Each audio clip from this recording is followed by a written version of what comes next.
నమస్తే. నిన్నటి రోజు కేటీఆర్ గారు జూబ్లీ హిల్స్లో మీటింగ్లో కొన్ని ఘాటు వాక్యాలు చేశారు. కాంగ్రెస్ పార్టీ అధికారంకి వచ్చే ముందు చెప్పినటువంటి హామీలపైన ఘాటు వాక్యాలు చేశాడు. ఇంకా ఎన్నో వాక్యాలు చేశాడు. కేటీఆర్ చెప్పినటువంటి వాక్యాలు ఏంటియో ఒకసారి విందాము. విన్న తర్వాత మాట్లాడదాం ఆ వాక్యాలు ఏందో.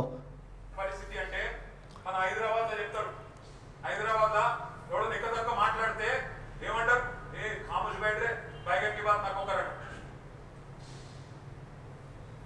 మొత్తం అన్ని సీట్లను కేసీఆర్ కి అప్పచెప్పి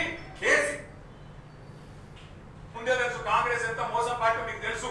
అందుకే హైదరాబాద్ లో ఒక్క సీటు కూడా ఇవ్వకుండా మొత్తం అన్ని సీట్లను కేసీఆర్ కి అప్పచెప్పి కేసీఆర్ నాయకత్వంలోనే ఈ రాష్ట్రం ముంగట్టుకోవాలి, హైదరాబాద్ ముంగట్టుకోవాలని చెప్పి మీరు తీర్పిచ్చారు. కానీ ఊర్లలో ఈ బైగన్ కే బాత్ కొంతమంది నమ్మిరు, ఈ బైగన్ వాళ్ళని కొంతమంది నమ్మి మోసపోయినరు. ఇలా మోసపోయిన వాళ్ళు మీకంటే ఎక్కువ ఊళ్ళల్లో తిరుగుతున్నారు, మీరు చూస్తున్నారు. యూట్యూబ్లలో తిరుగుతున్నాయి, వాట్సాప్లలో తిరుగుతున్నాయి.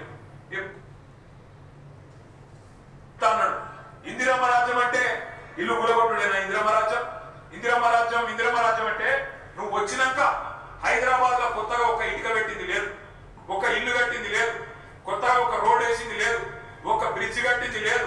కానీ ఎన్ని ఇల్లు గులగొట్టావు, ఎంతమందిని ఇళ్లలో ఉండే మా గరీబులను ఎంతమందిని రోడ్డు మీదకి నూకినావు. నీ హైడ్రా బుల్డోజర్ల రాజకం ఆగాలంటే ఖచ్చితంగా మన అభ్యర్థి గెలవాలి.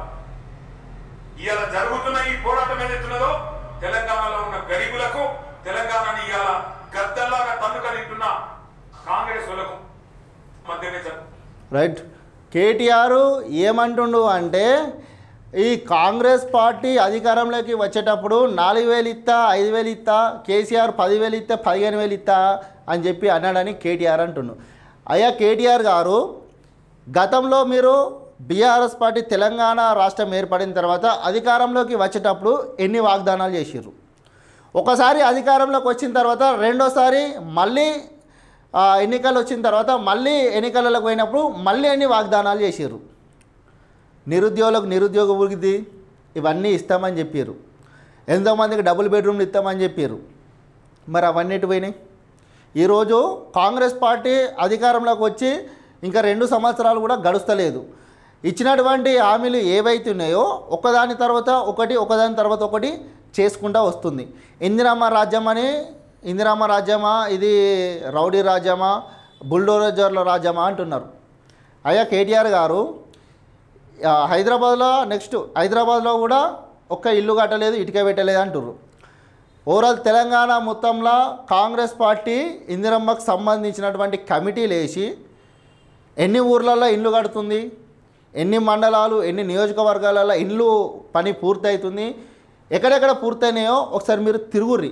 ముఖ్యంగా ఏదైతే మీరు ప్రాతినిధ్యం వహిస్తున్న సిరిసిల్లలో చూడుర్రి. ఇందిరా మిల్లు జరుగుతలేవా, ఇందిరా మిల్ల పనులు జరుగుతలేవా చూడుర్రి. అట్లా ఇప్పుడు ఏమంటారు, హైదరాబాద్లో బుల్డోజర్లు పెట్టి హైడ్రా పేరుతోని అన్నీ కూలగొడుతురు అని అంటారు. గతంలో అక్రమంగా పర్మిషన్ ఇచ్చింది ఎవరు? ఈ అక్రమ కట్టడాలకు గత బీఆర్ఎస్ పార్టీ పర్మిషన్లు ఇవ్వలేదా?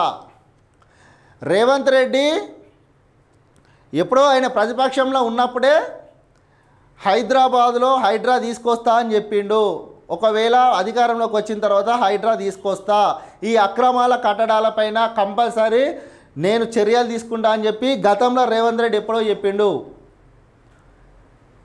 హైదరాబాద్లో అక్రమాలు ఉండడం వల్ల ఏదైతే వర్షాకాలం వస్తే హైదరాబాద్లో ఎంతమంది ఇబ్బందులు పడ్డారు, ఎన్ని వరదలు వచ్చినాయి, ఎంతమంది కొట్టుకుపోయారు. ఈ హైదరాబాద్లో వరదలు వచ్చిన సమయంలో గతంలో బీఆర్ఎస్ పార్టీ అధికారంలో ఉన్నప్పుడు ఎన్నోసార్లు వరదలు వచ్చినాయి. మరి మీ మంత్రులు ఎందుకు పోలేరు? మీ ముఖ్యమంత్రి ఎందుకు రాలేడు? మరి అదే రేవంత్ రెడ్డి మొన్న ప్రజల దగ్గరికి పోయిండు కదా. తన కోసం చేసుకుంటుండా రేవంత్ రెడ్డి, ప్రజల కోసం చేస్తుండా? ఈ హైడ్రా వల్ల ఎవరికి ఉపయోగం జరుగుతుంది? యూట్యూబ్ ఛానళ్ళల్లో నడుస్తుందని చెప్పి మాట్లాడుతున్నావు కేటీఆర్. మీరు ఎన్ని యూట్యూబ్ ఛానళ్ళు పెట్టిర్రు? గతంలో మీరు ఏం మాట్లాడిర్రు? 32 యూట్యూబ్ ఛానళ్ళు పెట్టుకుంటే అధికారం మాదే అని మాట్లాడిర్రు. మరి ఈరోజు యూట్యూబ్ ఛానళ్ళ గురించి మాట్లాడుతున్నారు కదా, మీరు పెట్టుకోలేరా యూట్యూబ్ ఛానళ్ళు? తెల్లారైతే మీ డప్పు కొట్టుకుంటే మీ భజన చేసుకుంటా మాట్లాడతలేరా? బీఆర్ఎస్ పార్టీ అట్లా చేసింది, ఇట్లా చేసింది. ఏం చేసింది బీఆర్ఎస్ పార్టీ? ఎంతమంది నిరుద్యోగులు చచ్చిపోయారు తెలియదా ప్రజలకు? హైదరాబాద్లో కేవలము హైదరాబాద్ ప్రజలు కాంగ్రెస్ను నమ్మలేరు కాబట్టి కాంగ్రెస్కు ఓటేయలేరు అని అంటుర్రు. అంటే కాంగ్రెస్కు హైదరాబాద్లో ఓట్లు వల్లేవా? మరి మొన్నటిసారి కంటోన్మెంట్ జోన్లో బీఆర్ఎస్ పార్టీ సిట్టింగ్ స్థానమే కదా, మరి అప్పుడు ఎందుకు బీఆర్ఎస్ పార్టీ గెలవలేదు? మరి ఆడ కూడా కాంగ్రెస్ పార్టీ ఓట్లను నకిలీ ఓట్లను సృష్టించి అధికారంలో గెలిచింది ఆ సీటు. సిట్టింగ్ స్థానమే కదా. మీరు చేసేటి దొంగ పనులు, మీరు చేసేటి అన్నీ లంగా పనులు, మళ్ళా మీరు ఇట్లా చేస్తుర్రు కాంగ్రెస్ పార్టీ అట్లా చేస్తుందని చెప్తుర్రు. నేను ఏ పార్టీకి సంబంధం లేదు, ఏ పార్టీ నాయకుడైనా సరే ఎవరైనా సరే తప్పు చేస్తే తప్పు చేసిరని చెప్తా, నేను నాకు సంబంధం లేదు. కానీ చూసుకుంటా మాట్లాడితే మంచిది. సరే మీరు ఇన్ని చెప్తురు కదా, ఇప్పుడు జూబ్లీ హిల్స్ ఎన్నికలలో జూబ్లీ హిల్స్లో కూడా సిట్టింగ్ స్థానమే కదా. ఇప్పుడు జూబ్లీ హిల్స్ ఎన్నికలలో బీఆర్ఎస్ పార్టీ ఎంత మెజార్టీతో గెలుస్తుందో చూద్దాం. ఇప్పుడు మీరు మాట్లాడిన మాటలే బీఆర్ఎస్ పార్టీ గెలిచిన తర్వాత ఒకవేళ కేటీఆర్ గారి మాటలు నిజమైతే ఈ వీడియో ముందటనే కేటీఆర్ గారికి నేను సారీ చెప్తా.